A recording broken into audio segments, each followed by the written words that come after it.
Assalamualaikum warahmatullahi wabarakatuh. Perkenalkan, nama saya Muhammad Ilham Alifullah dari SMA Negeri 1 Maros, perwakilan lomba baca puisi. Sajak Seonggok Jagung, karya W.S. Rendra.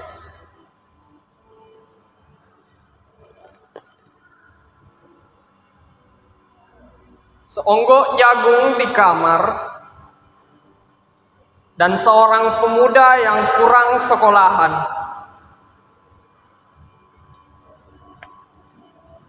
Memandang jagung itu, sang pemuda melihat ladang. Ia melihat petani.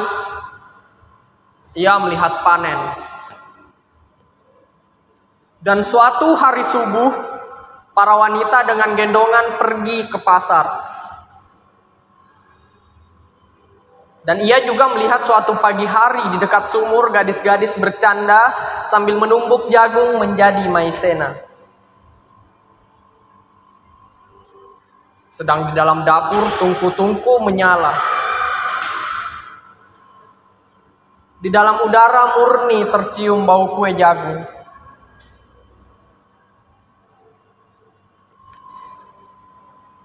Seonggok jagung di kamar dan seorang pemuda. Ia siap menggarap jagung. Ia melihat kemungkinan otak dan tangan siap bekerja, tetapi ini seonggok jagung di kamar dan seorang pemuda tamat SLA. Tak ada uang, tak bisa menjadi mahasiswa. Hanya ada seonggok jagung di kamarnya. Ia memandang jagung itu dan ia melihat dirinya terlunta-lunta.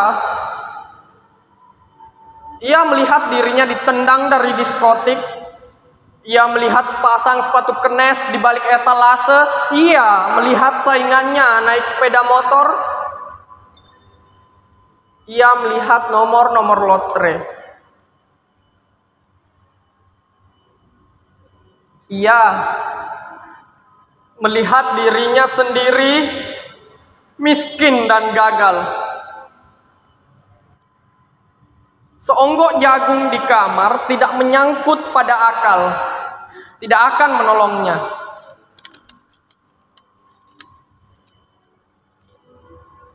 Seonggok jagung di kamar tak akan menolong seorang pemuda yang pandangan hidupnya berasal dari buku dan tidak dari kehidupan.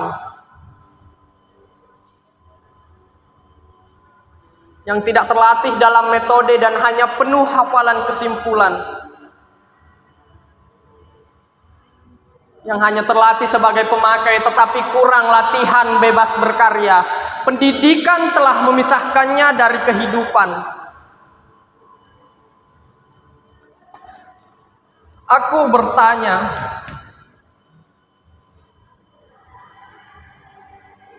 apakah gunanya pendidikan bila hanya akan membuat seseorang menjadi asing di tengah kenyataan persoalannya?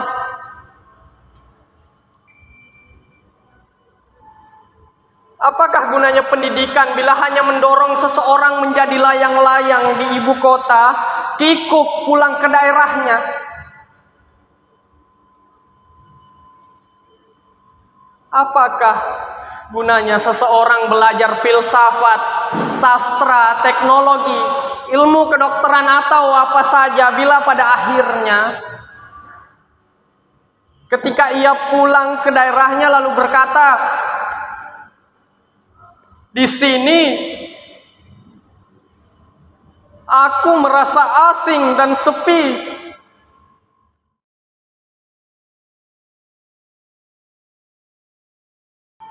Lelang pendidikan,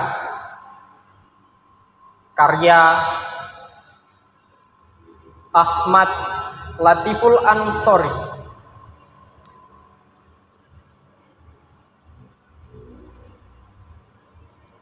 pendidikan. Kata yang didengarkan oleh banyak kalangan. Katanya, pendidikan itu tak memandang latar belakang. Namun apalah daya, itu cuma slogan. Entah zaman yang telah berevolusi atau sedari dulu tetap di sini.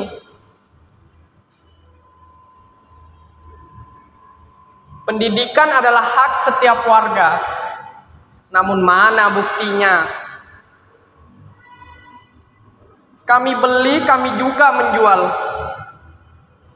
Itu kata yang sering terlontar dari orang yang katanya berpendidikan. Kami beli mahal, maka kami juga mendapatkan yang mahal.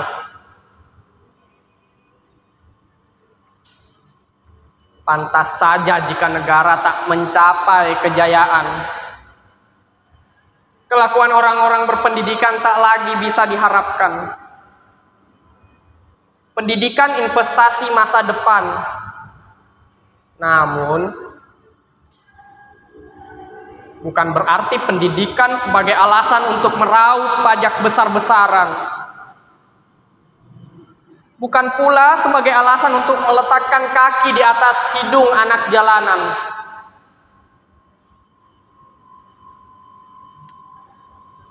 Mau sampai kapan pendidikan akan terus dilelang? Hingga rakyat kecil musnah dengan perlahan? Atau hingga jas mengkilat tak lagi muat dikenakan? Tak hanya Tuhan yang membutuhkan, tapi kami juga tak meminta, karena kami tak sanggup jika harus bermain lelang dengan apa yang harus kami dapatkan. Terima kasih. Assalamualaikum warahmatullahi wabarakatuh.